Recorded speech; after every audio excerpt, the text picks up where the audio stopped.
Hello everyone, today I'm going to show you how to make a key for a Packard trunk lock. Now a lot of times, sometimes you'll buy a project car and it doesn't have any keys, or maybe it just has the ignition key. Or a lot of times people will buy NOS or at least pretty high quality versions of these if theirs is a little bit messed up. But they won't include a key for whatever reason, and obviously you have to have a trunk key to get in the trunk. So this will show you how to make a key. This will be good for either the Packard senior ones or the Clipper ones. These were used 53 to 55. I forget exactly the Clipper years, but for example, a 55 Clipper, it's the exact same, just with the escutcheon on the front being different. Now, if your car has the stock locks from the factory, then when you make a trunk key, it should also work for the glove box. If you're replacing the trunk with lock, and you need a key for it, obviously, then that's not going to be the case. Though most people don't care about having a glove box key anyway. So trunk key seems to be the most in demand. Also, if you want to see one on how to make a key based on a starter, if you get a new starter for the car, let me know down in the comments and I can make a video on that. So this video is going to show you how to disassemble this and then make a key. And those are kind of two separate tutorials, really. So to disassemble this here now, what's somewhat important is for the purposes of this video, I've already disassembled this and kind of cleaned things up a little bit so it's easier to see on camera. This area is probably just going to be filled with dust and all the same gray brown color. So you may want to try and clean that up a little bit if you're having trouble seeing on your lock what's on my lock. I can guarantee you they're going to be the same, but they just might not be easy to see. So what we need to do on here is make sure the camera's focusing. It's somewhat hard to see. So we have this brass piece here, and then there is the end of a spring right there. Hopefully that is easy to see there. Also, as you can see on this post here, that is attached to our escutcheon. On the brass piece, this is not really possible to see, but just trust me on it. This kind of cut out on the brass. Let's see if I can get this better on camera here. This little piece of the brass here, if we rotate this brass piece counterclockwise, that will line up with the slot on that post there. And that's actually how we need to get this off. So step one is to line up this with the post, and then step two is to pull it straight off. And what I'm going to do is use this little screwdriver, which can kind of do both things at once, except it's not good at pulling. So if you're working on a lock that's never been worked on before, you're probably going to have a pretty hard time lining it up, one, because it's dirty, and two, pulling it off because it's dirty. So you'll just have to trust me that this is, well, I'll show you it's possible, but you'll just have to trust me that it's possible even on a dirty lock. It's just a lot harder. So like I said, what we're going to do, so I'm going to put my screwdriver in there, focus, there we go. And we're going to rotate, hold the escutcheon, rotate just the brass piece so that these two line up here. There's not a whole lot of wiggle room there. Once they're lined up, we need to pull this off. There we go. So now we have it partially off there. So I'm going to pull it all the way off. Fortunately, this and the spring are both pretty easy. So if things go flying, hopefully you won't have a very hard time finding them. There we go. We have this pulled off now. Now we can remove the brass piece and set it aside, and then also remove the spring and set it aside. So we have those two there. And now that we have that, then our escutcheon just pulls straight out the front. Now that we have that done, if you turn to the side of your lock here, you will see that there is this piece of metal wire. Once again, this hopefully will not be too hard to spot, but it's going to be pretty dirty. There we go. Focus, there we go.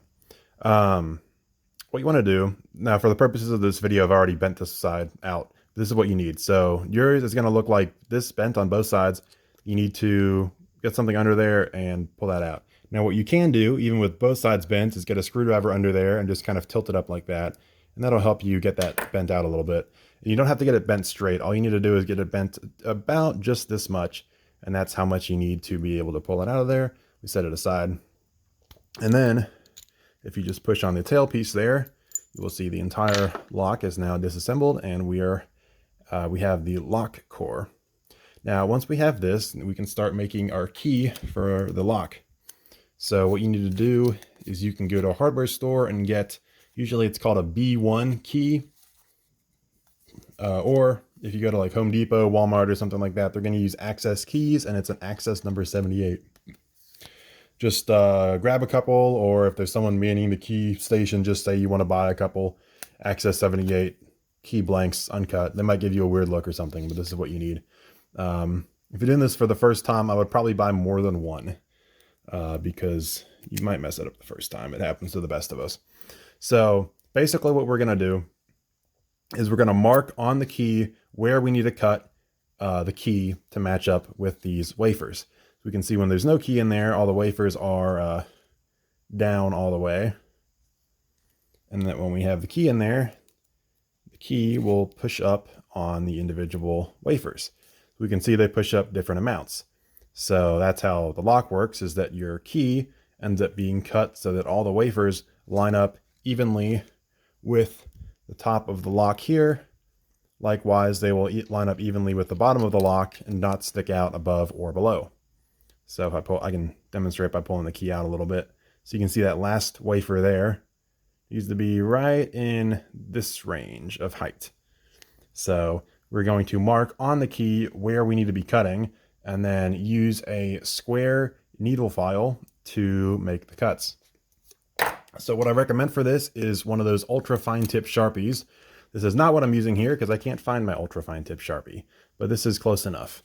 You can also just use a scribing tool if you don't have a pen handy. So what we're going to do is just stick the pen and mark in the center between each wafer on the key. I'm gonna do this off camera because it's way too hard to do in front of the camera. Stick the pen down and mark on the key blank right in between each wafer. If I can get my pen to work, I might have to use something else.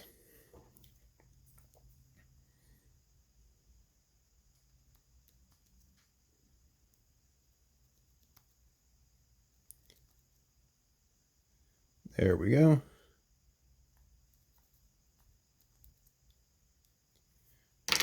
So it's going to be a little hard to see on here, but as you can, there we go. There are pen marks in between the wafers there. So now we're going to pull the key out. Now a Sharpie is good for this because it dries instantly. This pen doesn't, so it's going to smear maybe. But now we have the marks on the key. So now remember that we are not cutting on those marks. We are going to be cutting between those marks because we made the marks in between the wafers. So what we do now is we grab a square needle file. You could probably use a normal bastard file if you are careful with it, but square, using a needle file is way, way easier. What we're going to do is simply hold the needle file diagonally like that, so it's at a nice 45-degree angle relative to the horizontal, and make V-shaped grooves in the key. Periodically, we need to test that our grooves, the depth of our grooves, and we're just going to stick the key in and just see how it goes. What I like to do, because these marks are going to disappear in time with moving the key in and out, is to start out and see if I can show this on camera and see it well enough at the same time. You just hold the file diagonally and center it between the two marks, and then that'll get you started on all of these. So the camera's not seeing exactly what I'm seeing, but I'm centering it between the two marks. As you can see, I already have one done there. Center it between the two marks, and then scratch that there, and that'll get you started on all these. Now, if you happen to, you put the key in and there's one wafer that is already at the perfect height, you can just skip that one because you're not going to have to cut it at all. The last one is going to be a little off the key there, and then the first one is going to be equidistant to all the others here, but it's going to be behind the first mark. You can go right about there. So basically we're going to just keep filing down and then periodically test our key. Obviously you can test it as much as you want, so don't file too much between testing it out. Otherwise you might file down too much. Now I'm going to go filing on this because that'll be way too boring to show in the video here, and just cut back when I'm done, and you can see how my key looks, and I'll explain the rest of it. So I have made a little bit of progress here. Remember that you're holding your file at a 45-degree angle, and it doesn't matter, you know, if it's a little bit off or your spacing is a little uneven. As you can see on my key, it's not perfectly even between the notches there. You can stick that in and look and see kind of, you know, where you're off, and try and correct that as you go, or it may not even really matter. But yeah, so I obviously filed down a little bit, and I put my key in, and we can see obviously these are falling into the grooves here, which we can test by moving our key out just a little bit, and we can see that things kind of fall in there nicely. But I'll need to keep filing down to reach the correct depth. Also, you're going to be dealing with some brass shavings from filing, so it's handy to keep just a damp paper towel there to wipe up your brass filings so they don't get everywhere. Make sure also while you're filing that your grooves are nice 45-degree angles, because it's easy to mess that up. Now, as you can see, mine are not perfect. They don't need to be perfect, but they do need to be pretty close. Otherwise, your key's going to be really sticky. And then also the wafers are not going to be very well centered up in the slots there. Now, this is what it looks like when you are done. You're going to put your key in, and all of these are going to be nice and even. And you can test that simply by putting the key back in the core, and it should turn easily with no hesitation at all. If you want to, you can take this paper piece off. It's not important at all. There we go. Now you will notice that your key probably goes in and out pretty roughly, so we're going to take care of that. You want to take some steel wool, or you can just take a file and clean off the edges of your key a little bit.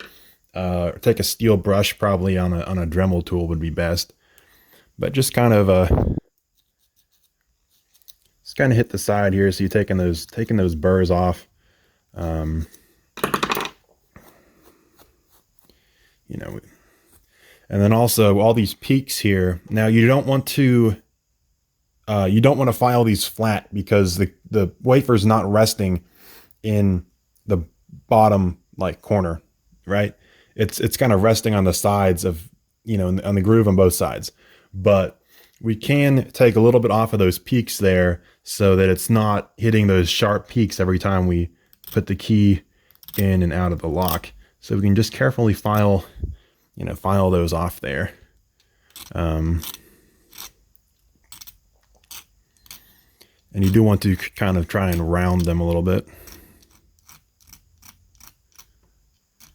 If you have one like this one on mine is very close to the top, so you want to be careful not to take too much off there.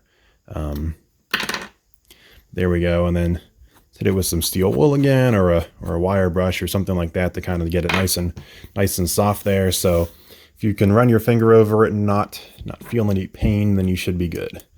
And you can put the key back in there and see that it still looks like an excellent fit for our lock. And it goes in and out much nicer now. Now, it will take more force to go in and out than a professionally cut key, just because of how we did this. To do it, making it look identical to a professionally cut one is way too difficult. We can still put this in and see that it has very nice operation. Now, to reassemble the lock, it's quite simple. Drop the tail piece in if you took it out, and then we just stick the core in after that. As far as I know, there's no wrong way to put this in here. You just want to make sure that when you put it in the car, that this is facing down. So you put the key in with the bitting down, because you can install it into the car like this, and then your trunk lock's not going to work because you can't turn the key. You can't turn the key to the right.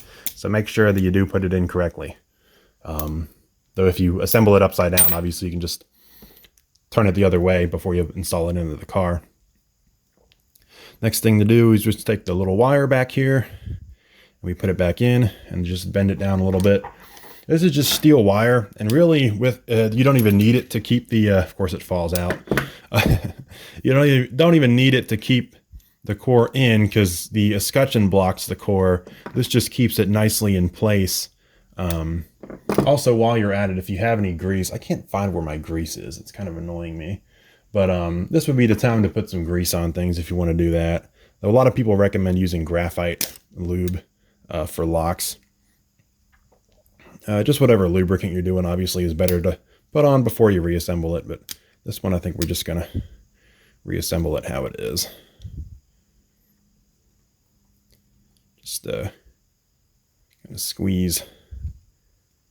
We can just squeeze this back together. There we go.